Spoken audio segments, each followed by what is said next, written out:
Number 18 ની વાત કરવામાં આવે તો એ રાજકોટનો નવો ભણેલો વિસ્તાર છે, કોઠારીયા વિસ્તાર છે, વાવડી વિસ્તાર છે અને ત્યાં આ વખતે રિઝલ્ટ આવવાનું શરૂ થઈ ચૂક્યું છે. બનાસકાંઠાની ખૂબ સમાચાર સામે આવી રહ્યા છે કે જ્યાં દાંતીવાડાની ભાખર બેઠક પર જીત થઈ છે, દાંતીવાડાની ભાખર બેઠક પર ભાજપની જીત થઈ છે, એટલે શરૂઆતી જે વલણો આવી રહ્યા છે, રુઝાન આવી રહ્યા છે, તેમાં જ ભાજપની જે જીત થઈ છે તે પ્રકારના સમાચાર મળી રહ્યા છે.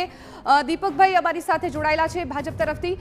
દીપકભાઈ, જે રીતે આ વખતે અલગ અલગ જગ્યા પર ખાસ કરીને ભાજપનો વિરોધ પણ જોવા મળ્યો છે, કાર્યકરોએ સવાલો કર્યા છે, ક્યાંક ચૂંટણી બહિષ્કારની પણ વાતો થઈ છે, એ વચ્ચે આપને શું લાગે છે કે જે પ્રકારે 2021નું પરિણામ હતું એ ઐતિહાસિક હતું ભાજપ માટે, સ્થાનિક સ્વરાજની ચૂંટણી માટે, એ રેકોર્ડ છે તમે બરકરાર રાખી શકશો અથવા તો એ રેકોર્ડ તોડી શકશો? શું લાગે છે આજના પરિણામો આપને કેવા આવી શકે?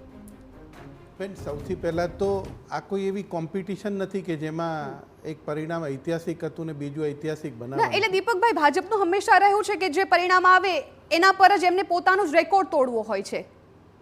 એટલે દરેકના પોતાના મંતવ્યો હોઈ શકે, પણ હું એક વાત જરૂર કહીશ બેન, આ તમારી જ વાતને આગળ વધારવામાં હંમેશા ભારતીય જનતા પાર્ટી એક વસ્તુમાં સંપૂર્ણપણે માને છે કે જે પોતાની કોઈ પણ કેન્દ્રની યોજના હોય એ પ્રજા સુધી પહોંચે, એના માટે બે પાક છે, વહીવટી પાક પણ છે અને એટલું જ હું તમને કહું પેરેલલ સંગઠનની પાક છે.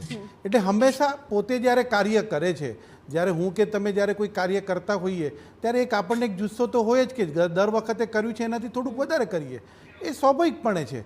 પણ તો એ જુસ્સો છે ને આ વખતે 100%. તમે, હું તમને કહું, મારામાં પણ તમે જોઈ શકો છો, અત્યારે હું ડિબેટમાં બોલી રહ્યો છું, અમારા નેતાઓ માત્ર ને માત્ર એવું નથી કે સ્થાનિક સ્વરાજ્યની ચૂંટણી છે એટલે ખાલી ઉમેદવારો જાય કે સ્થાનિક કાર્યકર્તાઓ જાય, અમારા રાજ્યના નેતાઓ પણ ફિલ્ડમાં ઉતર્યા હતા. એમણે પણ પોતાની વાત ગયેલા ફિલ્ડમાં ગયેલા નેતાઓને ભાગવાનો વારો આવ્યો હતો.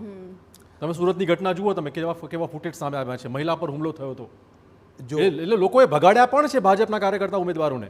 દર વખતની સ્થાનિક સ્વરાજ્યની ચૂંટણી તમે જોશો, લોકસભાની ચૂંટણી હોય, વિધાનસભાની ચૂંટણી હોય ને સ્થાનિક સ્વરાજ્યની ચૂંટણી હોય, સ્થાનિક સ્વરાજ્યની ચૂંટણી હોય છે ત્યાં પોતાનાપણું એક દેખાવાનો પ્રયત્ન થતો હોય છે અને ત્યાં આ સ્વાભાવિક રીતે બને છે, દરેક વખતે બનતું હોય. પણ આ નારાજગી એવી નારાજગી નથી કે જ્યાં તમે મતની અંદર તમને હેટ કરે, તમે સમજો ચૂંટણીનો બહિષ્કાર થાય એવી નારાજગી વાત મૂકે છે. ના, બહિષ્કાર કરવો પડે. હા, હું તમને એક નાનકડું ઉદાહરણ આપું. ઘાટલોડિયા નગરપાલિકા, ઘાટલોડિયા છે તો ઘાટલોડિયા વોર્ડની અંદર થયું છે, તો ધારો કે ત્યાં ઠાકોર કોમ્યુનિટી છે તો એમણે એમ કીધું છે કે અમારે ત્યાં કોમ્યુનિટી હોલ બનવો જોઈએ, તો એ લોકોની માંગ હશે ને નથી બન્યો ધારો કે, તો એ લોકોએ બહિષ્કાર કર્યો. તો એનો અર્થ એવો નથી કે તે નારાજગી છે. નારાજગી હોય અને જો ભાજપને જો ન માનતા હોય તો એ લોકો વોટિંગ કરે અને સામે પક્ષે આપે. પણ આ એક એવી વસ્તુ છે કે જ્યારે પરિવારનો એક વ્યક્તિ હોય અને નારાજ થયો હોય તો પોતાની નારાજગી વ્યક્ત કરે. પરિવારનો સભ્ય 5 વર્ષે જાય, નારાજગી ઠાલવાય, આ ચોક્કસ ચિત્ર હતું. જી.